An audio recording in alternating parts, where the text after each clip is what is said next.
fair-sized room, meant just for dirty things. The clean laundry will be coming in another door. It won't even go through that dirty room. But the floor machines, both floor machines will be kept in there. The laundry carts will be kept in there that has the dirty laundry, and recyclables awaiting transportation to the other building. This is all in the budget too? Yes. Okay. Within the cost? Yes. For a grand total of $20,439.53.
What's the shipping going to cost?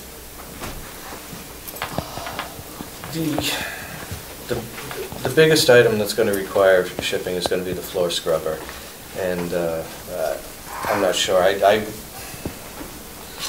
All the items I would anticipate under $1,000. If it looks like it's going to be more, I will tell you.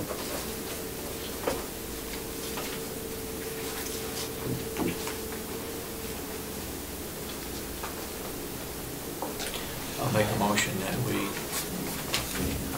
approve the $38,319.68 and also the $20,439.53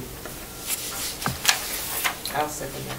for a total of $58,759.21.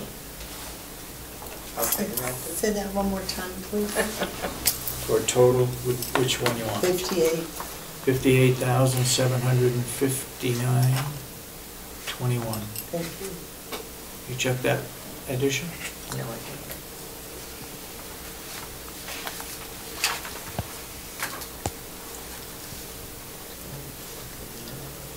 That's correct. Correct? Correct. Okay. All those who support the motion say aye. Aye. Aye. So voted. Okay. Yesterday we had a meeting with Huff Movers, again, to plan the move. They'll be starting between 8 and 9 o'clock on both days of the move. One is being... What were the days? The 7th of August. The 7th of August, September. September. And the 13th of September. If all goes well. The first being the administration and the furniture move, and the second being the resident equipment. Is the farm crew and inmates moving other things at other times? Yes. Correct. And we're also getting some volunteer help to help assemble the 98 beds that are being delivered. So the move is actually going to happen in about 5 phases. You know, the server and the computers will be moved over separately. We're not having the movers or anyone else touch them. The department heads will work on moving those. We'll also have, as Bob said, when the beds are delivered, we'll have a team of people assembling those beds and that kind of thing. The farm is going to help us with, we have a list of items that we can have them move, and then we have the movers moving the offices and the resident furniture. So. Can any of this stuff be put on pallets? For the purpose of moving? Well, the movers, that falls on the farm crew and whatever. other people are gonna be moving. Yeah. Not really, because you're talking recliners, you're talking resident boxes, Okay. you're talking different items of furniture. I don't think, no, not reasonably. Yeah. And it's very interesting because, I was talking to someone on the phone yesterday. This is so fine-tuned that these will be all, we have eight households. Every carton that goes out of a resident room will be color-coded to what household. Mhm. So when the items go into the moving truck, they will be coding to colors, okay? Because, not just because a resident is in one area today does not mean they're moving out to the same area. Most of them are, but that's not. So I think it's, every day we Yeah. talk about it, I think it's perfected more. And the movers were very happy that we're taking these extra steps by color coding and giving them direction, because it makes Mhm. their job that much easier. As long as the volunteers know in the new building where Yeah. the colors are. That's right, and Yeah. that's all orchestrated as well. We're gonna have people that are gonna be able to give directions, they'll have a clipboard, they'll know what colors go where, what room numbers. Okay. And Patty Kane is beginning to work with the staff, and then she'll be meeting with the volunteers as well as far as orientation. You're gonna have a meeting of the volunteers prior to? There will be a meeting and also an orientation to the building prior. Okay, and then the last, in the packet, I have 3 contracts. The first one is, the title is Cerner, but that's for our care tracker, the 2 kiosks, and the amount was approved. But this is for the software, the hardware, and the fees for the annual fees for updates, etc.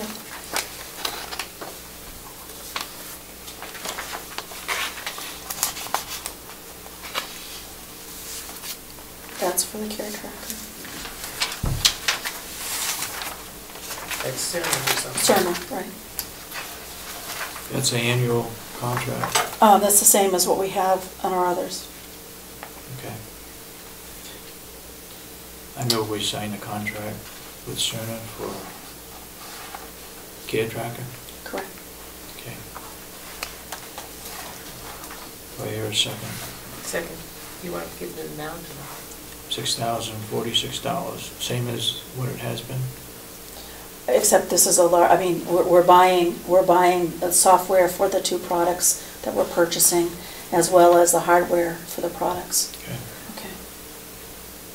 All those in support of the motion say aye. Aye. Aye. And so voted. You want me to sign this one? Please.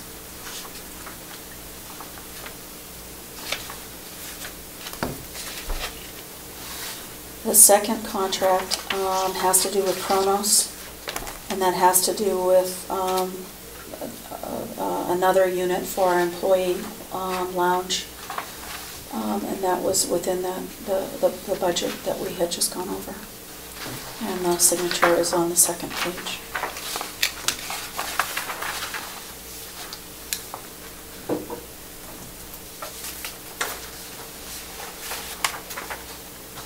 What's the total on this?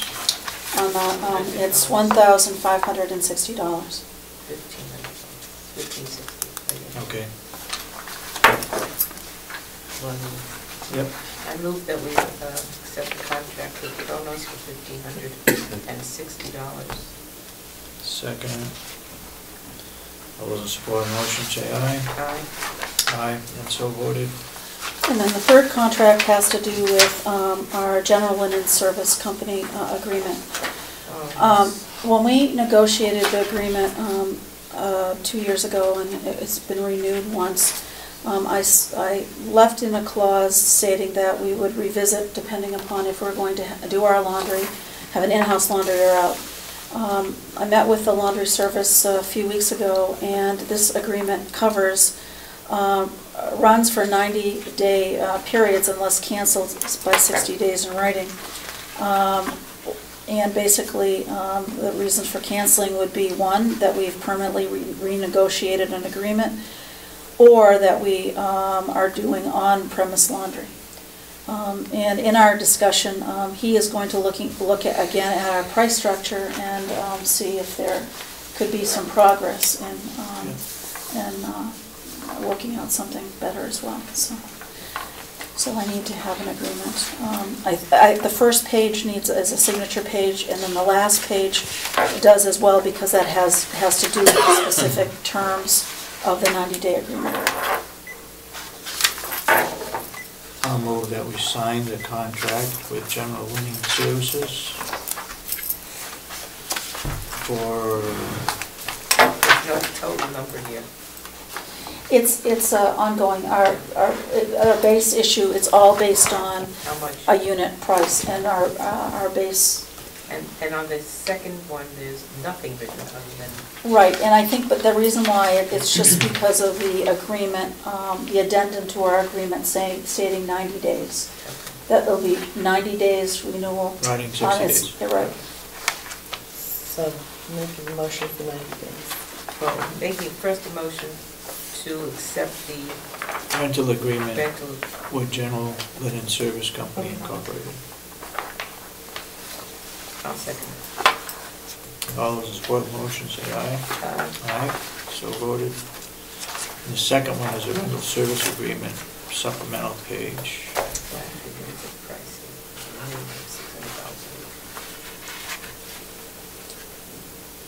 Where is that? That's on the first page, it's a minimum of $600. Yeah, that's what we're doing right now. Yeah, okay.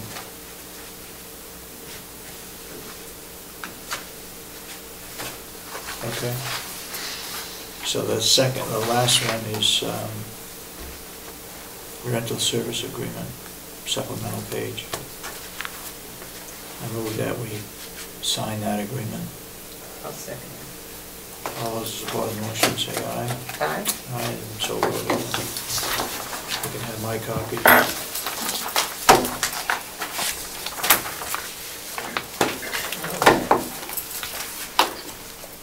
You got anything else? I think I'm done for the day. Been a long So day sorry. here. Yes. I don't know if Sandy was here for the discussion about landscaping and the water feature, but I just wanted to ask her what she thought about it being scaled back substantially, and I was just kind of curious. I know it's therapeutic for sight and sound, but how loud would it have to be audible for a resident who I'd imagine most of whom are probably hard of hearing?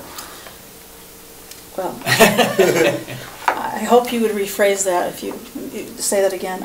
I think reminiscence is really important in the lives of every resident that we have here. So when they see something such as a brook or water, they think of the past. And if you look at something, you can feel it and you can hear it. Whether you can hear the actual bubbling. Obviously, I understand that the price point is extremely important. I was not here for the discussion, so I can't speak to the issues of scaling back. Or $10,000 to $12,000 for each water. It's appropriate to scale back. I guess so. About a tenth of that. There you go. Okay. I mean, if they had, they could go and get some pebbles and have something running a little bit. We don't need a fountain and a statue and whatever they had planned, which they don't even know what they're planning, but I think, as we move forward and as we look even at the new building, you make a list of all of the features that you like, and then you identify what is realistic. And I think the most important thing of the gardens is for the ability for the residents to get outside in the fresh air, to feel nature, with all senses. And I think that's important. I go to a lot of different events, and what attracts people is either water, fire, or insects. Honeybees in particular. People are attracted to that. They see that and they have to go and look at it. And I think that's what the water will do, but I don't see any fancy water spouts or anything like that. If they had a little brook that ran down through with pebbles on there, whether it's water